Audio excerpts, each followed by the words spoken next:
are you? Welcome back to my channel. Today I will explain you the first chapter of geography, resources and development. Let's start. Resources. Resources available in our environment can be utilized with the help of technology and can be brought to our use. Resources are a function of human activities. Human beings themselves are essential components of resources. Resources एक ऐसा स्रोत है या साधन है जिसका उपयोग human being अपने नीड्स को पूरा करने के लिए करता है। कोई भी वस्तु नेचर में हो सकती है और हमेशा मौजूद रह सकती है, बट वो रिसोर्सेज तब तक नहीं कहलाएगी कि जब तक ह्यूमन बीइंग उसे यूटिलाइज ना करे और अपने उपयोग के लिए उसे अवेलेबल ना रखे। तो रिसोर्सेज तभी यूटिलाइज किया जा सकता है जब उसके लिए एक टेक्नोलॉजी अवेलेबल हो। टेक्नोलॉजी की हेल्प से उस रिसोर्सेज को अपने लिए यूज़ के लिए बना सकता है। रिसोर्सेज ह्यूमन बीइंग का एक फंक्शन है और ह्यूमन बीइंग्स खुद एक इसेंशियल कंपोनेंट्स है रिसोर्सेज का। यानी अगर हम बोले तो ह्यूमन बीइंग्स भी बहुत बड़ा रिसोर्सेज है जो किसी भी पड़ी हुई बेकार चीज़ को टेक्नोलॉजी के हेल्प से उसे अपने यूज़ के लिए बना सकता है। अब हम देखते हैं रिसोर्सेज की definition. What is resources? Everything available in our environment which can be used to satisfy our needs. It is technologically accessible, economically feasible and culturally acceptable can be termed as resources. जो भी कुछ environment में available है हमारे चारों तरफ, जो हमारी नीड्स को पूरा कर रहा है, वो सब रिसोर्सेज है। लेकिन रिसोर्सेज में हमें 3 बातें ध्यान रखनी है। एक तो है टेक्नोलॉजी एक्सेसिबल होना चाहिए। इसका मतलब है कि टेक्नोलॉजी जो हमारे पास अवेलेबल है वो उसकी एक्सेस तक होना चाहिए, यानी उसको टेक्नोलॉजी अवेलेबल होना चाहिए यूज़ करने के लिए, कैसे हमें उसे रिसोर्सेज में कन्वर्ट करना है। दूसरा इकोनॉमिकली फिजिबल, यहाँ पर हम मनी से रिलेटेड बात कर रहे हैं कि वो इकोनॉमिकली उपयोगिता रखते हो, वो मनी देने का, यानी कि उसको व्यक्ति अपनी इकोनॉमिकली लाइफ को चलाने के लिए यूज़ कर सकता है। कल्चरली एक्सेप्टेबल, यानी समाज के द्वारा स्वीकार किया हो तो उसको हम रिसोर्सेज कह सकते हैं। The process of transformation of the things available in our environment involves an interactive relationship between nature, technology and institutions. ये जो चीज़ें हैं हमारे इन्वायरमेंट की, वो एक ये सारी जो थिंग्स हैं उनको ट्रांसफॉर्मेशन किया जाता है, ट्रांसफॉर्मेशन के प्रोसेस से होता है। और ये ट्रांसफॉर्मेशन के कहाँ पर किया जाता है? वो इंट्रैक्शन इन इंटरैक्टिव होता है तीन चीज़ों से, नेचर के बीच, टेक्नोलॉजी और इंस्टीट्यूशन, यानी कि नेचर, टेक्नोलॉजी और इंस्टीट्यूशन के रिलेशनशिप के उनके इंट्रैक्शन से ट्रांसफॉर्म किया जाता है उस रिसोर्सेज को जो कि हमारे यूज़ के लिए बनाया जा सकता है। Human beings interact with the nature through technology and the create institution to accelerate their economic development. Human being nature के साथ में इंटरेक्ट करता है टेक्नोलॉजी का यूज़ करते हुए और इकोनॉमिक डेवलपमेंट के लिए उसे एसेलरेट करता है, संचालित करता है, चला सकता है, और उसके लिए वो एक इंस्टीट्यूशन बनाता है जहाँ पर वो अपना काम करता है।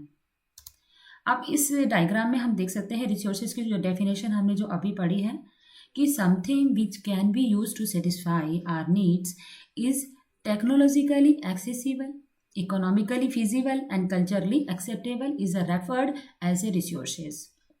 वो सभी चीज़ें हमारी ज़रूरतों को पूरा करती है, हमारे सेटिस्फाई के लिए हम उसे यूज़ किया जा सकता है, लेकिन उसे क्या होना चाहिए? टेक्नोलॉजिकल एक्सेसिबल होना चाहिए, टेक्नोलॉजी के पहुंच में होना चाहिए, इकोनॉमिकली फिजिबल यानी उसकी उपयोगिता इकोनॉमिकली होनी चाहिए, और कल्चरली एक्सेप्टेबल मतलब समाज के द्वारा स्वीकार भी होना चाहिए, तभी वो हमारा रिसोर्सेज कहलाएगा।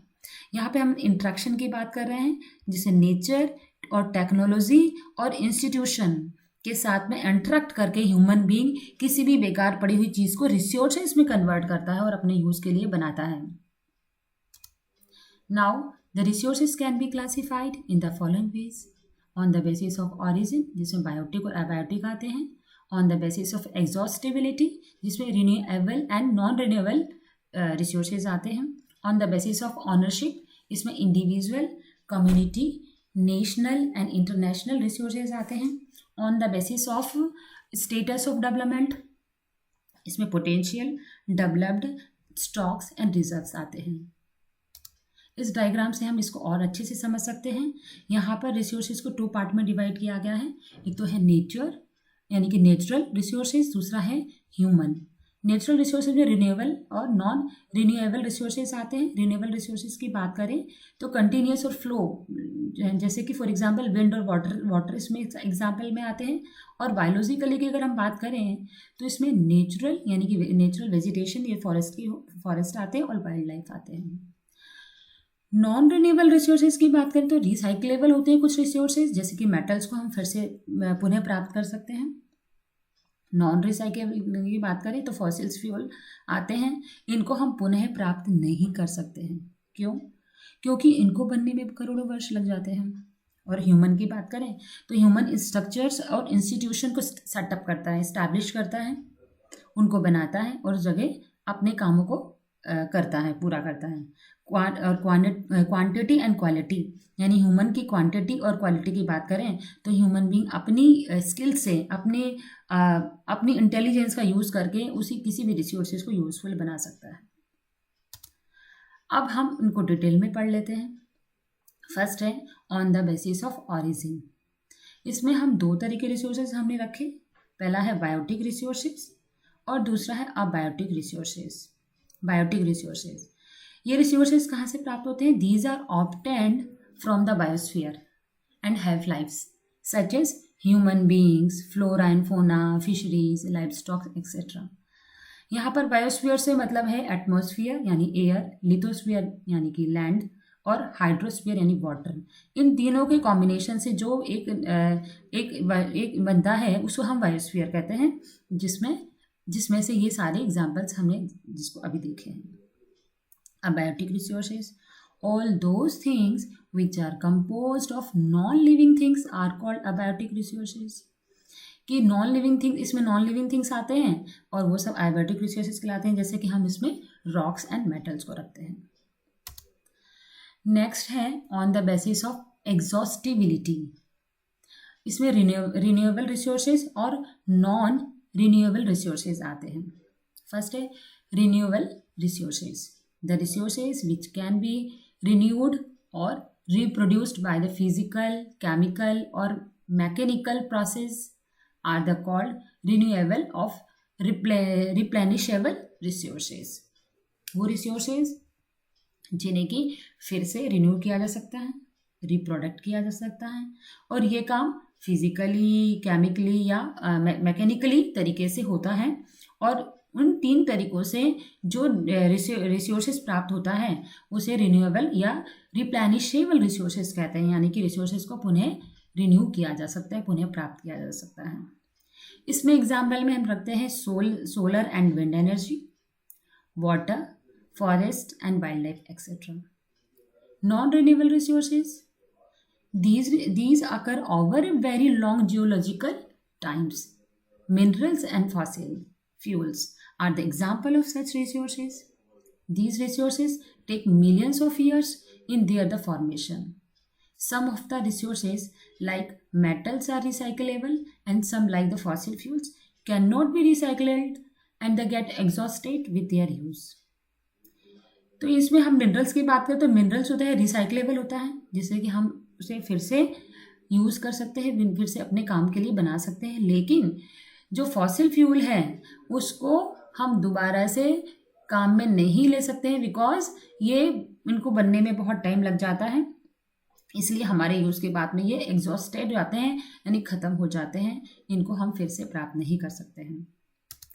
नेक्स्ट आता है on the basis of ownership individual resources.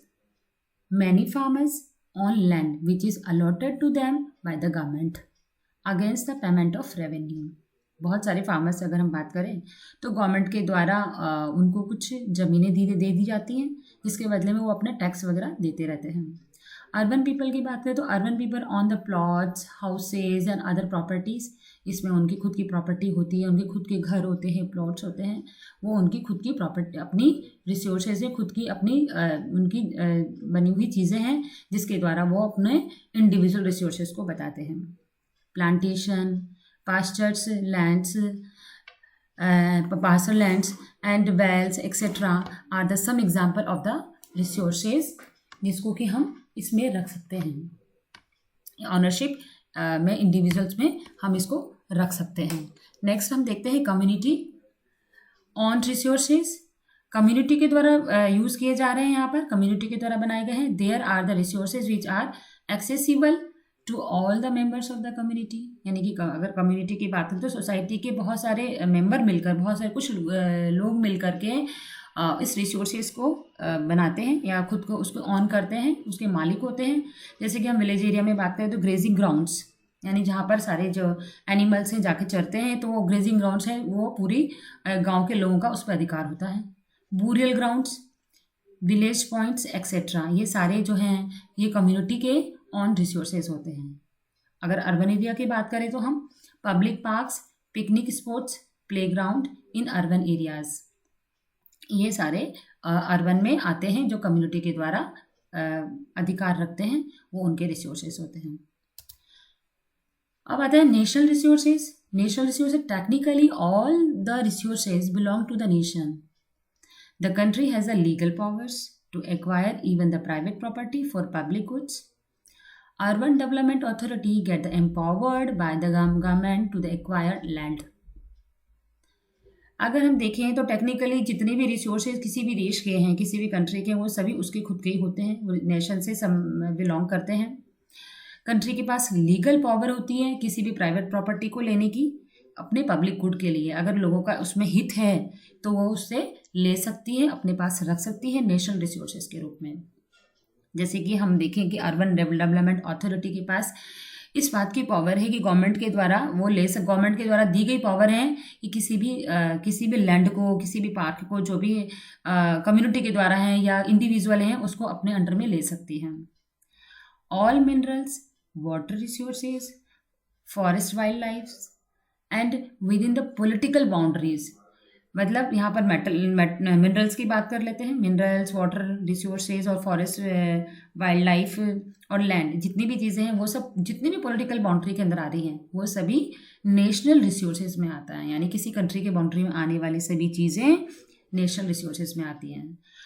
Ocean की बात करें तो हम ocean area up to the 12 nautical miles, यानी कि 12 नॉटिकल माइल्स मतलब 22.2 किलोमीटर तक जितना एरिया है किसी भी देश के कोस्टल एरिया से, यानी कोस्टल एरिया से शुरू हो रहा है, from the coastal termed as a territorial water and the resources which are the belonging to the nation, यानी नेशन से वो बिलोंग करते हैं, वो सभी जो वाटर का जो एरिया है कोस्टल एरिया से लेकर 12 नॉटिकल माइल्स तक जितना भी एरिया है उस नेशनल रिसोर्सेज में आते हैं, यानी उस कंट्री का वो अधिकार में आते हैं, वो उनकी संपत्ति होती है। इंटरनेशनल रिसोर्सेज की बात कर लेते हैं। International resources there are the international institutions which are regulate some resources. The ocean resources beyond the 200 nautical miles of the exclusive economic zone belong to the open ocean and no individual country can utilize these without the concurrences of international institutions. ये जो international institute के द्वारा regulate किए जाते हैं, यानी वो उन्हीं के द्वारा ये डिसाइड होता है कि कौन सा एरिया किसी कंट्री के द्वारा लिया जाएगा। तो ये इस बात को निर्धारण करने का जो अधिकार है वो इंटरनेशनल इंस्टीट्यूशन को दिया गया है। ओशियन रिसोर्सेज जो है वो किसी भी ओपन ओशियन में कहाँ से बिलोंग करते हैं, एक्सक्लूसिव इकोनॉमिक जोन होते हैं, यानी 200 नॉटिकल माइल्स के बियॉन्ड तक वो एरिया होता है जो कि इंटरनेशनल रिसोर्सेज में आता है। उसमें ना नो इंडिविजुअल कंट्री, कोई भी इंडिविजुअल कंट्री उसको यूटिलाइज नहीं कर सकती तब तक जब तक कि इंटरनेशनल इंस्टीट्यूशन उसको ऐसा करने की सहमति ना दे दे, यानी कि बिना किसी उनकी परमिशन से वो उसको यूज़ नहीं कर सकती है। अब हम एग्जाम्पल में देख लेते हैं। Right to the mine manganese nodules from the bed of Indian ocean, ये इंडिया का राइट दिया गया है इंटरनेशनल इंस्टीट्यूशन के द्वारा कि वो मैग्नीज नोड्यूल्स को माइन कर सकती है, निकाल सकती हैं इंडियन ओशियन से। तो ये अधिकार इंटरनेशनल रिसोर्सेज कहलाता है। इस तरह से जो परमिशन दी जाती है और वो सारे इंटरनेशनल रिसोर्सेज कहलाते हैं। अब हम देखते हैं on the basis of the status of development, इसमें आता है potential resources. Resources which are found in a region but have not been utilized, this is known as the potential resources. वो रिसोर्सेज जो कि किसी भी रीजन में पाए जा रहे हैं, लेकिन उसका अभी तक यूटिलाइज नहीं किया जा रहा है। ये सारे पोटेंशियल रिसोर्सेज कहलाते हैं। एग्जाम्पल हम देख लेते हैं। Example, the western part of India, particularly Rajasthan and the Gujarat, have enormous potential for the development of wind and solar energy, but so far these have not been developed properly. अगर हम राजस्थान और गुजरात की बात करें तो इंडिया का जो पर्टिकुलर पार्ट है, वेस्टर्न पार्ट में आता है ये राजस्थान और गुजरात, तो यहाँ पर सबसे ज़्यादा किसकी है, सबसे ज़्यादा किसकी अधिकता है, इनॉर्मस पोटेंशियल है विंड और सोलर एनर्जी का। यहाँ पर विंड और सोलर जी की बहुत डेवलपमेंट किए जाने की संभावना है, उसमें पोटेंशियल है, लेकिन अभी तक उसको डेवलप नहीं किया गया पूरी तरह से, इसलिए उन रिसोर्सेज को पोटेंशियल रिसोर्सेज में रखा गया है। Developed resources which are surveyed and their quality and quantity have been determined for utilization. The development of resources depends on technology and level of their feasibility. तो रिसोर्सेज जिनका सर्वे किया जा चुका है, यानी उनकी क्वालिटी और क्वांटिटी कितनी है, इस बात को जान लिया गया है सर्वे के द्वारा, लेकिन अभी तक डिटरमाइन और उनको यूटिलाइजेशन के लिए डिटरमाइन कर दिया गया है, निर्धारित कर दिया गया है कि इन रिसोर्सेज को यूज़ किया जाएगा। तो ये जो डेवलपमेंट रिसोर्सेज हैं उनकी टेक्नोलॉजी पर निर्भर करते हैं, उनकी फिजिबिलिटी लेवल पे डेवलप करते हैं कि इकोनॉमिकली कितनी उपयोगिता रखते हैं और टेक्नोलॉजी कितनी हेल्पफुल है उनको करने के लिए। तो ये सारे रिसोर्सेज डेवलप्ड हो चुके हैं, इसलिए इन्हें डेवलप्ड रिसोर्सेज में रखा गया है।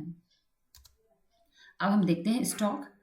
Materials in the environment which have the potential to satisfy human needs, but human beings do not have the appropriate technology to access these and included among stocks। मतलब वो मटेरियल जो environment में है और पोटेंशियल है हमारी satisfy कर सकते हैं ह्यूमन नीड्स की ज़रूरतों को पूरा करने के लिए हैं, लेकिन ह्यूमन बींग्स ने अप्रोप्रिएट टेक्नोलॉजी नहीं अवेलेबल है उनको पूरा करने के लिए, इसलिए इस तरह के रिसोर्सेज को स्टॉक में रखा गया है।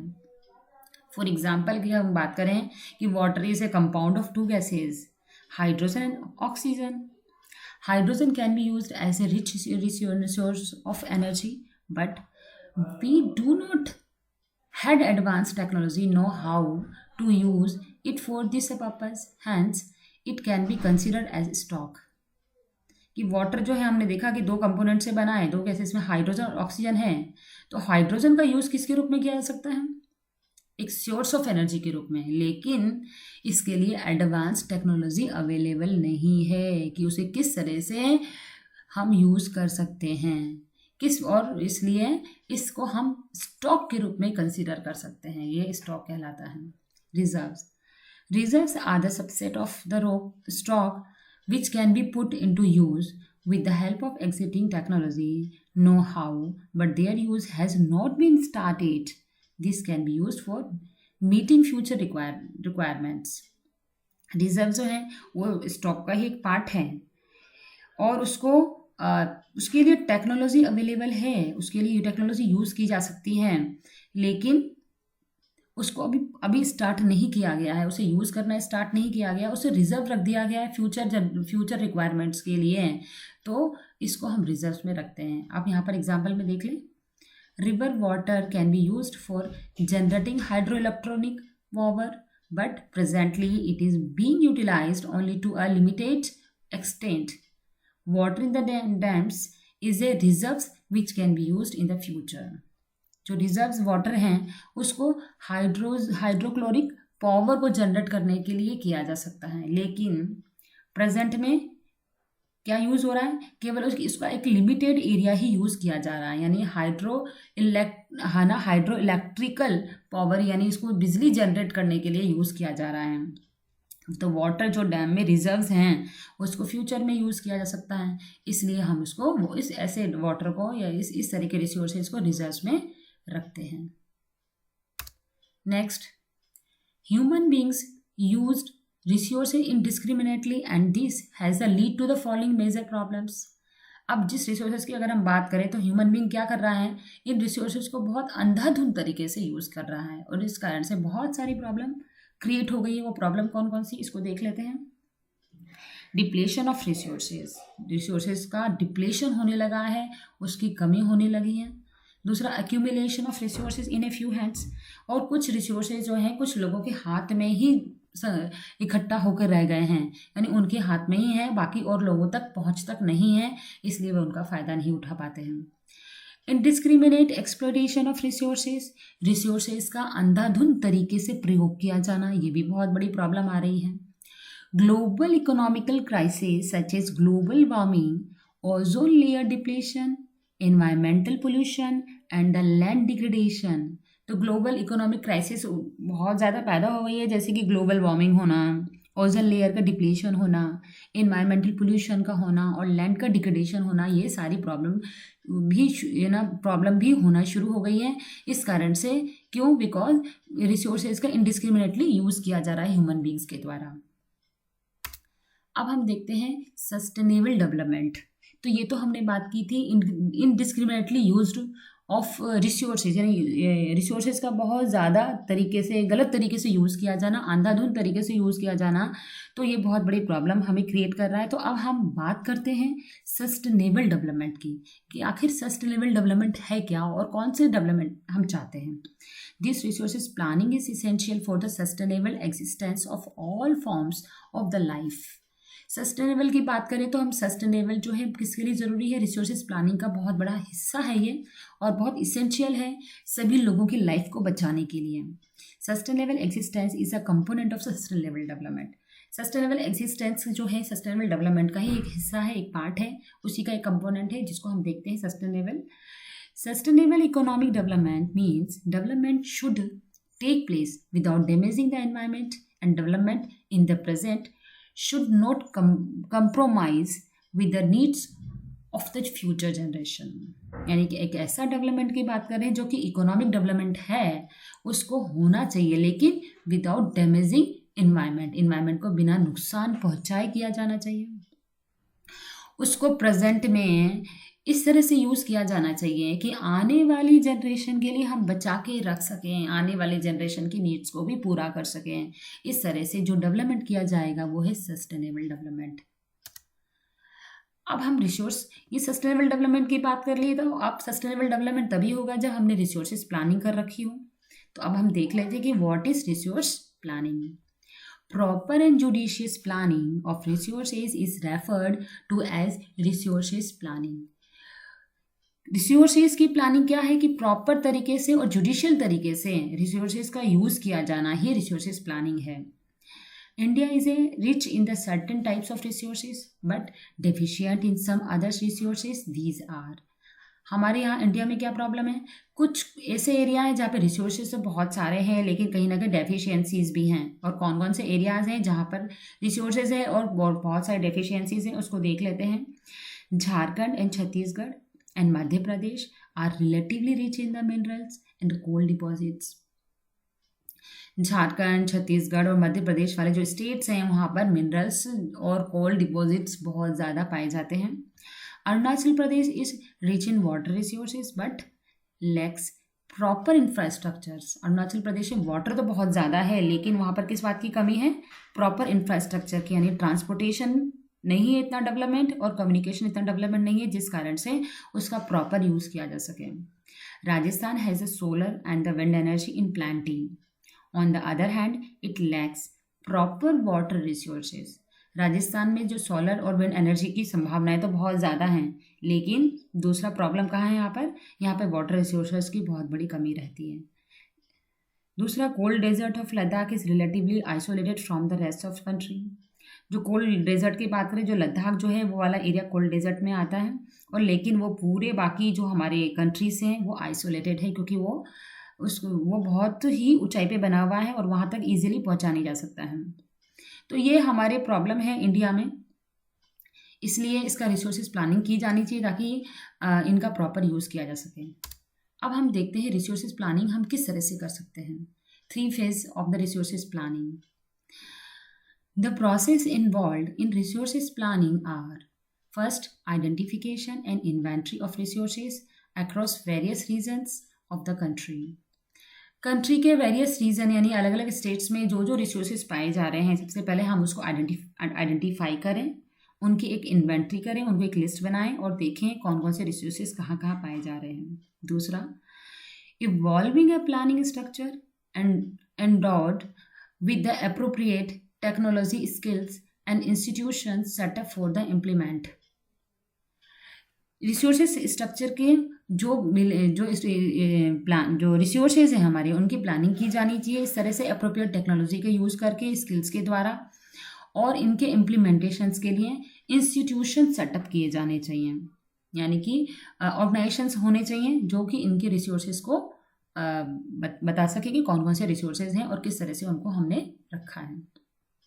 Matching the resources development plans with the overall national development plans, और जितने भी रिसोर्सेज डेवलपमेंट प्लान्स बने हैं, चाहे वो स्टेट लेवल पे बने हों चाहे वो लोकल लेवल पे बने हों, उनका नेशनल डेवलपमेंट प्लान्स के साथ में मैच किया जाना कि वो कितने सही हैं और कौन कौन से ऐसे रिसोर्सेज हैं जो कि रिन्यूएबल हो सकते हैं, जो कि और ऐसे कौन कौन से रिसोर्सेज हैं जो कि एग्जॉस्ट हो चुके हैं या होने वाले हैं, उनकी मैच किया जाना और उनको बचाए जाने का प्रयास करना। ये सारे फेजेस में आते हैं।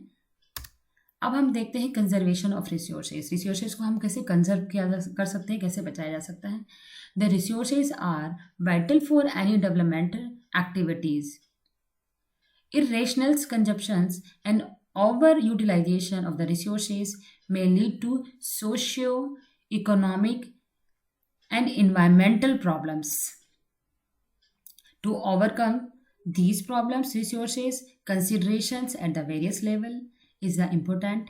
Minimize the depletion of natural resources, changing the personal attitude and the practice towards the environment, enabling the communities to care for their own environment.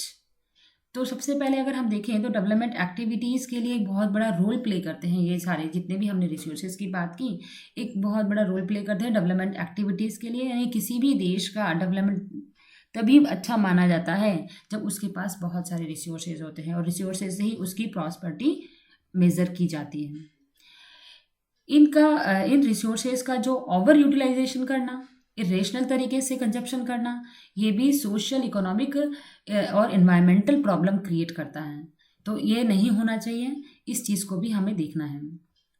To overcome these problems, और इस प्रॉब्लम को दूर करने के लिए रिसोर्सेज को various level पर, यानी कि चाहे वो स्टेट लेवल की बात करें, चाहे हम सेंट्रल लेवल की बात करें, चाहे हम लोकल लेवल की बात करें, हर एक लेवल पर इम्पोर्टेंट हो जाता है कि इस प्रॉब्लम को दूर किया जाए और उनके लिए कुछ प्लानिंग की जाए।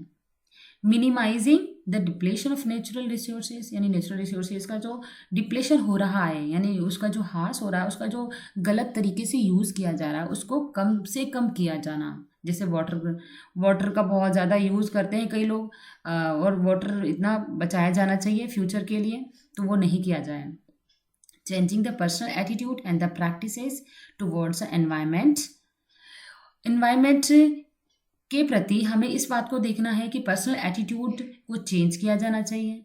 उनकी जो आदतें हैं, उनकी जो प्रैक्टिस है, उसमें बदलाव करना बहुत ज़रूरी है।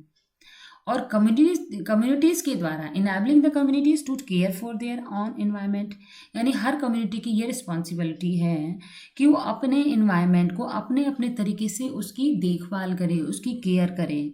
तो इस तरह से रिसोर्सेज को बचाया जा सकता है, उसका कंजर्वेशन किया जा सकता है। नाउ स्टूडेंट, ये था हमारा रिसोर्सेज का पार्ट 1।